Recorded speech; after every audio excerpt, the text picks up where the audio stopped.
नमस्कार मित्रांनो, माझं नाव प्रशांत. आपण पुन्हा एकदा भेटतो माझ्या यूट्यूब चॅनलवर. आज आपण बिग बॉसचा रिव्ह्यू घेणार आहोत. सीझन 6 एपिसोड 13वा.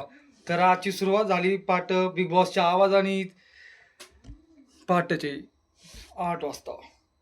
तर पहाटेच्या 8 वाजता घडलंय मजबूत राशनचं कांड. परत एकदा ते राशन चोरीला गेलेलं आहे भावांनो. काहीही फायदा झालेला नाहीये. तर नाव आलेलं आहे प्रभू आणि राकेश्वर. तर प्रभू आणि राकेश्वर नाव आल्यावर सगळ्यांनी धावत जाऊन प्रभूच्या बेडमधून जे काही आणलं, की बाबा सामान आणले, की तर ह्या साईडला बोलणं चालू होतं, की बाबा प्रभू आणि राकेशचं, की प्रभूनी जे खिशात टाकून नेलं होतं. राकेश म्हणत होता, "बाबा तुम्ही आपण दोघं घेऊन गेलतो." तेव्हा प्रभूनी स्पष्टपणे सांगितलं, की "राकेश दादा हे तुम्ही केलेलं आहे सगळं. मी तुला सांगत होतो नको, नको, नको." ही गोष्ट तिथं झालेली आहे. तर त्याच्यानंतर सगळेजण राकेशला असं बोलत बोलत होते, की कोण खरं आहे, कोण खोटं आहे, असं ह्याबद्दल चालू होतं. त्याच्यानंतर तन्वी तर मधीच रडायला लागली. बाबा मला शो सोडायचा आहे, की राकेशने नाव घेतलं, की बाबा तन्वीनी आमच्याकडे दिलं म्हणून. पण तन्वी जे रडायला सुरुवात झाली, बाबा काय सांगू भावांनो, आईला तन्वी शो डायरेक्ट मला शो सोडायचा म्हणती. कोणता अँगल कुठं घेते ही पोरगी मला कळतच नाही राव. ते शो सोडायचा म्हणली रडायला लागली. त्यानंतर दीपाली तिची समजूत काढायला आली. "बाबा जाऊ दे बाळा, रडू नको. जाऊ दे बाळा, रडू नको." तिचं ते रडगाणं चालू होतं. त्याच्यानंतर परत राकेश आला. राकेश तन्वीला समजू लागला, "बाबा असं काही झालेलं नाहीये. टेन्शन घेऊ नको, काही नको." त्याच्यानंतर विशाल प्रभूला शाळा शिकवतोय. "अरे बाबा, तू प्रभूला शाळा शिकवतोय, तर तुला शाळा शिकून हेडमास्तर बनन तू प्रभू आणि तू त्याला शाळा शिकवतोय." लय अवघड आहे. परत तन्वी आली, परत ओरडायला लागली, "बिग बॉस मला हा शो सोडायचा आहे, बिग बॉस मला हा शो सोडायचा आहे." अगं बाई, तू इतकं बोलतीये, तू कशाला शो सोडायचा आहे? भांडण करण्यातच आपलं मजा आहे नाही का? "ए, मला भांडण करायचंय, मला असं करायचंय, मला तसं करायचंय." काय नाही, बिग शो सोडायचा म्हणते राव डायरेक्ट ती. आणि आता परत प्राजक्ता आली, परत तन्वीची समजूत काढायला लागली, "बाबा जाऊन दे, रडू नको, असं नको, तसं नको." ते त्यांचं काय चालूच होतं. आता परत झालं राकेश म्हणला, की "दार उघडणार नशिबाचे दार पालटणार." विशाल. विशाल म्हणला, की "दार उघडणार नशिबाचा गेम पालटणार." अरे बाबा, तिथं गेम पालटण्यासाठीच गेलाय तू. गेम पालटण्यासाठी गेलेला आहे. काय सांगायचं. नंतर प्राजक्ता म्हणती, "राकेश असं करणार नाही." तर करण बाकीच्या लोकांचं म्हणतोय, की बाकीच्या लोकांना विश्वास ठेवणं योग्य नाही. म्हणजे कोण? तन्वी. तन्वीला त्यांनी सरळ-सरळ टोमणा मारलेला आहे, की बाबा तन्वीवर विश्वास ठेवणं योग्य नाहीये. असं पर्सनल मत करणचं आहे. तर त्याच्यानंतर ओमकार म्हणतो रुचिताला, की "मला पटत नाही दिव्याचं, की काय चाललंय काय नाही ते." मग विशालचा एक डायलॉग आपण ऐकलात, की "बाबा हे लोकं वेडे आहेत. त्यांना बुद्धी नाहीये." अरे बाबा, त्यांना बुद्धी आहे का नाही माहीत नाही. बिग बॉसने कसं काय घेतलं त्यांना बुद्धी नाहीये, तर मला काही कळेना बाबा. जर त्यांना बुद्धी नाहीये ना, तर बिग बॉसने त्यांना का घेतलं? का घेतलं बाबा? का घेतलं बिग बॉसनी? मला तेच कळेना. ह्यांना डायरेक्ट विशाल म्हणतो ह्यांना बुद्धी नाहीये. अरेरेरेरे! मग दुपारी 2 वाजता परत 4था आठवडा गोल्डन रेशनिंग कार्ड बिग बॉसनी सगळ्यांना सांगितलं, सगळ्यांना गोल्डन रेशनिंग कार्ड मिळणार. पण जे दिलं त्याला सोन्याची किंमत असते, असं बिग बॉसनी सांगितलेलं आहे. तर आपण दुसरं बिग बॉसनी सांगितलंय त्यांना, तर तुम्हाला सहजासहजी काही मिळणार नाही. तर ह्याच्यामध्ये आपण टास्क घेऊयात. आता टास्क घेण्यामध्ये सगळ्यांना काय आलंय, बिग बॉसनी जोड्या बांधल्यात. ज्या जोड्या एकमेकांना जोडल्यात, ज्या बिग बॉसनी जोड्या जोडल्यात, त्या जोडीचा आपला म्हणजे एकमेकांना सोडून जायचं ना. जोडी तर एक नंबर घेतलेली आहे. दीपाली, दिव्या, सागर, प्रभू, तन्वी, रुचिता, विशाल, ओमकार, राकेश, अनुश्री, रोशन, प्राजक्ता. मला वाटलं होतं पहिलं इथं की राकेश आणि विशालला जवळ करतील. बिग बॉस लय माइंड गेम खेळतात राव. घेतलं असतं दोघांना तर काहीतरी आपल्याला थोडं युनिक केमिस्ट्री बघायला भेटली असती ना. अनुश्रीला आणि राकेशला घेतलंय. काय अवघड आहे. परत रोशन, प्राजक्ता आणि नंतर त्रिकुट घेतलं डायरेक्ट. आपलं आयुष, करण आणि सचिन. हायला! आयुष आणि करण ते सरसेनापती हंबीरराव तलवार-बिलवार घुसवायचं त्याच्यामध्ये. सगळे सासरेबुवा ते सगळे आले ह्याच्यामध्ये. अवघड झाली इथनं दोघांचा लय कडक.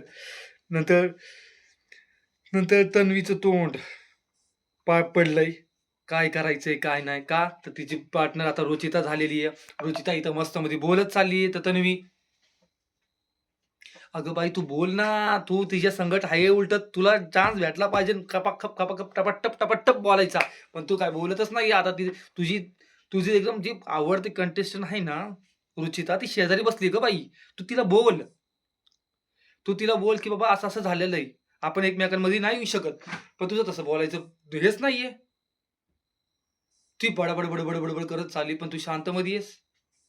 काय राव तन्वी, तन्वी बोलते सगळं घरात शांत राहते, असं सीन झालाय. तन्वी बोलते घरात शांत राहते, अशीच आत्ताची परिस्थिती आहे. त्याच्यानंतर राकेश अनुश्रीला म्हणतोय मला रात्री वॉशरूमला अचानक उठावं लागतं, त्याच्यामुळे तू रात्री तुला उठावं लागल. तर अनुश्री, बाबा अवघड आहे. आईला तिला रात्री 3 वाजता उठून येतो का रात्रीचं बाथरूमला माहित नाही, वेट करायला लावतोय. अवघड आहे लय. त्याच्यानंतर सुरू होते आपलं नॉमिनेशन टास्क. टास्क मध्ये सिल्वर कोराड आणि ब्रांज कोराड दिलंय. सिल्वर कोराडला 3 नॉमिनेशन करायचे आणि ब्रांजला 2. तर ह्याच्यात सगळ्यात आधी बोलवलंय रुचिताला. रुचिताने निवडली आहे सिल्वर कुऱ्हाड. त्यामध्ये नॉमिनेट केलंय पहिलं ओमकार, दुसरं सचिन, तिसरं आयुष. तर या तिघांना नॉमिनेट केलेलं आहे. तर त्याच्यानंतर बिग बॉसने बोलवलं आयुषला. त्यांनी पण निवडली सिल्वरच. त्यांनी पण केले ओमकार, प्रभू, दीपाली या तिघांना नॉमिनेट केले. त्याच्यानंतर परत आली प्राजक्ताने नॉमिनेट केले. तिने पण सिल्वर कुऱ्हाड निवडली. अनुश्री, ओमकार आणि प्रभू.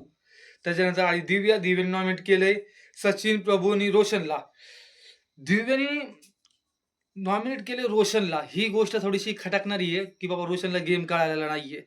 माझं काय त्याला काय सपोर्ट नाहीये की रोशनला की बाबा त्याला हे नाहीये. पण कोणत्या अँगलनी त्यांनी हे केलं ते आपलं काय म्हणजे मला तर काय पटलेली नाही गोष्ट की त्यांनी त्याला हे करावं. आणि विशालने नॉमिनेट केलं आपल्या प्रभूला, सचिनला आणि ओमकारला. पहिला प्रभूला नॉमिनेट केलं त्यांनी प्रत्येक गोष्टीत. असं बाबा विशाल बाबा तो लय डेंजर आहे रे. मी पहिलं पण सांगितलं होतं मागच्या एपिसोड मध्ये की तू प्रभूला नॉमिनेट करायचा विचार नको अनुमानात. तू जेवढं प्रभूला नॉमिनेट करायचा विचार आणशील तेवढं प्रभूला लोक वरती नेतील. आतापर्यंत 3 नॉमिनेशन झालेले, एका ह्याच्यात सुद्धा त्याला धक्का लागलेला नाहीये. पब्लिक त्याच्या संकटे विशाल आपले बाबा तू नको त्याच्या नादी लागू. मी आता पण सांगतोय तू जेवढं त्याच्या नादी लागशील तेवढंच तो वरती जाणार आणि तेवढंच तू डाऊनफॉल मध्ये येणार. तर बघ बाबा तुझा खेळ आहे बाबा, काय ना अवघड आहे. त्याच्यानंतर सागरने नॉमिनेट केले सचिन, आयुष आणि ओमकारला.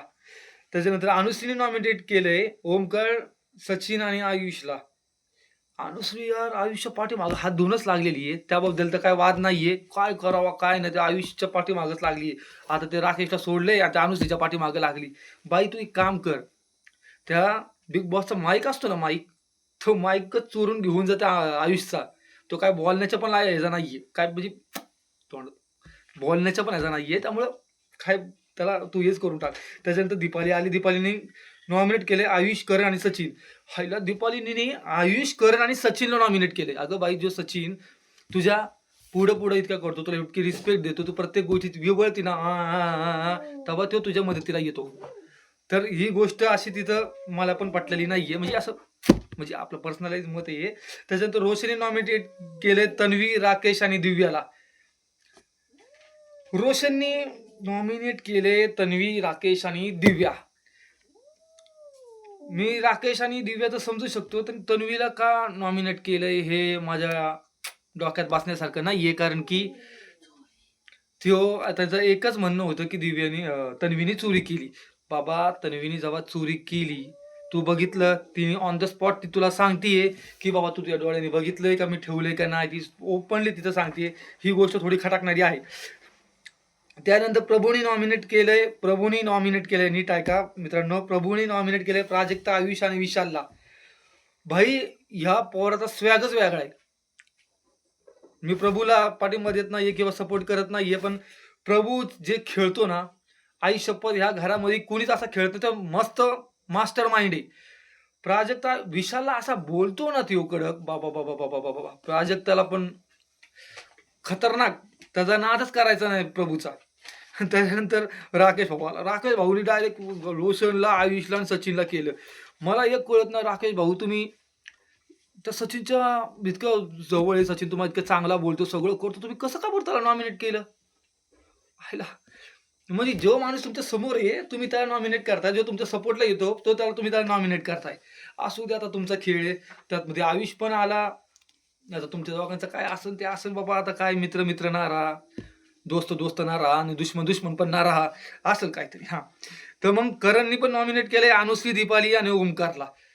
करणनी अनुश्री आणि ओमकारला नॉमिनेट केलं मी समजू शकतो. पण करणनी दीपालीला कसं काय नॉमिनेट केलं? तुमचा गेम दिसत नाही. मॅडम तुमचा गेम दिसेना हो करणला. तुम्ही तुम्ही असं काम का करत नाही, की असं ढासा-ढासा रडायचं आणि करणकडे जायचं, त्याला गेम दिसतोय बघा. हायला असं पटकन रडा आणि लवकर त्याच्याकडे जावा. म्हणजे त्याला असं वाटलं पाहिजे बाबा चला दीपाली आली आता आता तिला काहीतरी तुम्ही रडा हो मॅडम, तेव्हा त्या करणला गेम दिसेल. त्याच्यानंतर सचिनने नॉमिनेट केले दिव्या, अनुश्री आणि राकेशला.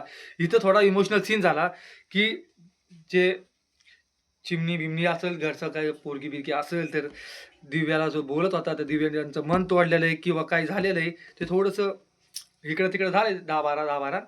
त्याच्यानंतर तन्वीने नॉमिनेट केले ओमकार, आयुष आणि दीपालीला. सगळ्यात शॉकिंग आहे हा, की तन्वीने ओमकार आयुषला हे केले. मी दीपाली तर समजू शकतो, पण ओमकार आणि आयुषला नॉमिनेट केले. ओमकार तर थोडं राहू द्या, पण आयुषला सुद्धा नॉमिनेट केले त्यांनी. आता ना ऋतिक राहतोय, ना आयुष राहतोय, ना रोशन राहतोय. अशी गत झाली. ऋतिक रोशन तर आपल्यात जाम आहे, जाण्यात जाम आहे. काहीच फायदा झाला नाही. तन्वीने डायरेक्ट त्याचं नाव घेतलं हो. इथं इथं थोडंसं दुखलं. यार कसं काय बाबा त्याचं नाव घेतलं? अवघड आहे. त्याचं नाव कसं काय घेऊ शकते बाबा तन्वी? आयुष तुम्ही मला सपोर्ट केला नाही, सगळे घरचे माझ्या विरोधात होते, तेव्हा तू अगं बाई तो कसा घरच्या विरोधात जाणार? तो उलट तो पण मास्टर माइंडनेच खेळायला लागलाय. तो फक्त तुला सांगतोय, की बाबा इथे इथं असं नाहीये, तिथं तिथं तसं नाहीये. त्याच्यामुळं तो फक्त चावी फिरवतोय. तन्वीने नॉमिनेट केले ओमकार, आयुष आणि दीपालीला. मी ओमकार दीपालीचं समजू शकतो. चला बाबा तिने नॉमिनेट केलं, दीपालीला काय प्रॉब्लेम नाही. पण तिने आयुषला नॉमिनेट केलंय. आईच्या गावात आयुषला अख्खं घर माझ्या विरोधात आहे, तेव्हा तू माझ्या जवळ यायचं होतं. आई कसं जवळ यायचं गो बाई? म्हणजे अख्ख्या घराच्या विरोधात जाऊन तिने तुझ्या जवळ यायला पाहिजे. कसं जवळ येणार ग बाबा? तू कशा घराच्या विरोधात जाणार? त्या घराने कॅप्टन केलंय त्याला, काय केलंय तू? काय त्याला अवघड आहे. तू फक्त आपलं ते पदावर राजा साहेब महाराजा असंच करतो. त्यांनी शाळा केली तिकडं. अवघड झाले बाबा, लय लय अवघड आहे. त्याच्यानंतर जे ओमकारने केलं ते शॉकिंग मोमेंट होता. आई शपथ सांगतो, त्यांनी प्रभू, सचिन आणि आयुषला नॉमिनेट केलं. ही गोष्ट थोडीशी वेगळी वाटली, की बाबा त्यांनी त्याच्या डोळ्यात जे पाणी आलं आयुषला करताना, आयुषने त्याला धोका दिला हे बघून. तर एक बघायला गेलं तर खरी मजा आता इथून पुढे येईल उद्यापासून, की बाबा ह्या दोघांची रायव्हलरी चालू होतीये परत. दुश्मनी कशी बघायला आपल्याला मजा येणार आहे, इंटरेस्टिंग येणार आहे. तर माझं मत तुम्हाला एवढंच आहे, की आपल्याला जितकं आपण बघतोय, तुम्ही तुमचा जितक्या त्यांना आता नॉमिनेट केलंय लोकांना, त्यांना तुम्ही जास्तीत जास्त मतदान वोट करा. मतदानाचा हक्क बजावा तुमचा. 99 वेळा तुम्हाला हे करायचंय. तर आपण ज्यांना जे जे नॉमिनेट झाले त्यांची नावं घेतोय. तर पहिलं आहे ओमकार, दुसरं आयुष, तिसरं सचिन, चौथं प्रभू, पाचवं दीपाली, सहावं दिव्या, सातवी अनुश्री, आठवं रोशन आणि नववं राकेश. तर माझं मत आहे, की याच्यामध्ये अनुश्री कशी काय आली बरं? अनुश्रीची फॅन फॉलोविंग डेंजर या, चोरूनच आणते ती डायरेक्ट. फॅन फॉलोविंग ती नादच करायचं ना, चोरूनच आणती. डायरेक्ट चॉकलेट बिकलेट चोरती ना, ते डबा बिबा कसला ते कोल्ड कॉफीचा तसं चोरून आणती. तर फक्त इतकंच माझं म्हणणं आहे, की तुम्ही जितक्या जास्त हे करताल तितकं जास्त तुम्ही बघा, सपोर्ट करा, जास्तीत जास्त बघा आणि गेमचा आनंद घ्या.